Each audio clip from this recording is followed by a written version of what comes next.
Hi guys, so what we're going to look at today are the key features of the Purges. So first of all, the role of Yezhov, the NKVD and the Gulags. So secret police, from 1934 the secret police was known as the NKVD. Previously it was the Cheka, which was set up by Lenin, then it was the OGPU. And it was the secret police, it was the NKVD who were responsible for carrying out the purges in the Soviet Union in the Stalin years. So its purpose was basically to hunt down and destroy any threat to the party. So they spied on people, they intimidated people, they arrested individuals, they extracted confessions, they tried people, and they were responsible for imposing the sentences. So the sentence was nearly almost execution, or it would be 10 years of hard labour in the gulags. So the NKVD were responsible for running the gulags. The gulags were, of course, the forced labour camps. Yezhov was the leader of the NKVD.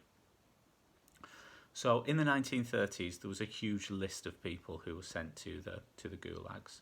So common criminals were sent there, workers and managers who were found guilty of wrecking, communist and government officials who were found guilty of plotting against the government were sent to the gulags.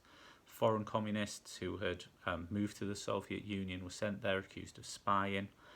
Artists, writers, university lecturers, their loyalty to Stalin was doubted. Red Army officers, the Red Army of course was controlled by Trotsky during the Civil War, they weren't trusted. Ethnic minority groups, in particular Poles, Koreans, who had links to bordering countries, they weren't trusted either. So most of these individuals were innocent. This didn't matter to Stalin. He wanted to terrify people. He wanted to terrify people into obedience. As long as they felt insecure, they wouldn't act out, they wouldn't speak out against Stalin. He wanted also to use those in the gulags for cheap labour. So the period from 1936 to 1938 has been referred to as Yezhovshchika. So these are the years of the years of Yezhov, who was of course the leader of the NKVD. And the reason it's referred to as this is because nobody was safe from arrest. Sorry, someone wants an opinion. So the purges were extended in July of 1937 when Stalin basically called for the removal of all anti-Soviet elements in Russia. So Yezhov drew up an order. This was Order 00447, which contained a list of 250,000 people who were vulnerable. So each NKVD branch was given a quota of arrests that it needed to make, and if it didn't, it was at risk itself. So ordinary Russians were encouraged to denounce neighbours, to denounce family members, colleagues, friends, anybody who was suspected of not being fully loyal to the regime. So a slip of the tongue, a careless act, could prove fatal. So there are two famous examples of this. The first is an elderly tailor.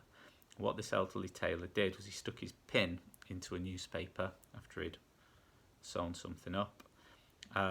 He received 10 years hard labour because the customer had reported him because he stuck his pin into the newspaper in a picture of a communist official. A housewife was imprisoned for 10 years hard labour because she dropped a piece of soap onto a picture of Stalin. So it was pretty extreme. It was pretty, sticking a pin into a newspaper, dropping a piece of soap, not what you would call particularly careless acts, but these cost people 10 years of hard labour. So what would happen to people when they were arrested? So the arrests would be made between 11 p.m. and 3 a.m. There would be this dreaded knock on the door. It was done deliberately to disorientate people. So prisoners were taken to NKVD offices and they were subjected to the conveyor belt system of interrogation. So this would go on for several nights. We'll talk more about the conveyor belt system in a short while. It was often accompanied by extreme violence to extract a confession, which is what they were after and what they would, in most cases, get. So threats could be made against one's family. Most signed a confession, even though the charges were completely fictitious. Many went on to give names of accomplices, but it would just be the first name that they would think of, not necessarily somebody who had done something wrong, which basically meant that millions of innocent Russians were caught up in the terror. So after a confession, there would then be a trial, show trial. The guilt was already was already predetermined before they went to trial. And following that, there were even targets for execution. So 28% of people would be shot. The rest would receive hard labour in the Gulag. And since the collapse of communism in the Soviet Union, many mass graves have been discovered. So life in the Gulags. So prisoners would be transported in dirty, overcrowded trains to where the Gulags were. The Gulags were most often in inhospitable places where it would be very difficult to recruit a workforce to work there. So Kolyma in Siberia is the best example of this. It was probably the worst place to go. It reached minus 45 degrees Celsius in the winter. But there was gold there, so you couldn't get ordinary workers there. So this is why terror economics is one of the reasons why we see the purges, because you could recruit a workforce through the gulags. So other prisoners would build roads, build docks, build canals, for etc. So life there was miserable. Only basic tools were provided. The work would quite often be utterly exhausting. Living conditions were dreadful. There was random acts of violence carried out by the guards, the NKVD guards that worked there. A divide was made between common criminals and political prisoners. Life was worse for the political prisoners. The quality of food was based on your work, so a full ration was only just enough to survive. And there's this bitter cycle you could fall into. If you underperform at work, you don't receive as much food, you don't have as much energy, as much fuel. It's a horrible cycle to get yourself involved in. And as a result of that, many prisoners starved to death. Okay, so I'll leave it there and we'll have a look at the impact of the purges in a short while.